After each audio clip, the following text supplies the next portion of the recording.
వికారాబాద్ జిల్లా సర్పన్పల్లి బోట్ ప్రమాదంపై దర్యాప్తు జరుగుతోంది. రిసార్ట్స్ యాజమాన్యంపై BNS 1061 ప్రకారం కేసు నమోదు చేసిన పోలీసులు యాజమాన్య నిర్లక్ష్యం వల్లే ఇద్దరు చనిపోయినట్టుగా FIRలో పేర్కొన్నారు. బోటింగ్కు తాము అనుమతి ఇవ్వలేదని చెబుతున్న ఇరిగేషన్ అధికారులు రిసార్ట్స్ నిర్వాహకులపై పోలీసులకు ఫిర్యాదు చేశారు. ఈ ఘటనలో బీహార్కు చెందిన రీతా కుమారి, పూనం సింగ్ చనిపోయారు.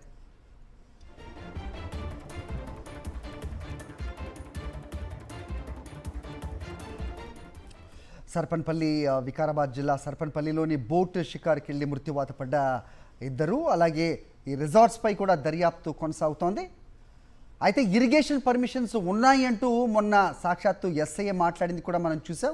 కానీ ప్రస్తుతం ఇరిగేషన్ డిపార్ట్మెంట్ నుంచి ఎలాంటి అనుమతులు లేవనేది కూడా పోలీసులు గుర్తించారు. మొత్తానికి రిసార్ట్స్ నిర్వాహకులపై కేసు అయితే నమోదు చేశారు.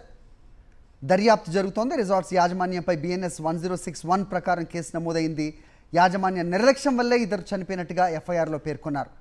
బోటింగ్కు తాము అనుమతి ఇవ్వలేదని చెబుతున్న ఇరిగేషన్ అధికారులు రిసార్ట్స్ నిర్వాహకులపై పోలీసులకు ఫిర్యాదు చేశారు. ఈ ఘటనలో బీహార్కు చెందిన రీతా కుమారి, పూనం సింగ్ మృతి చెందారు.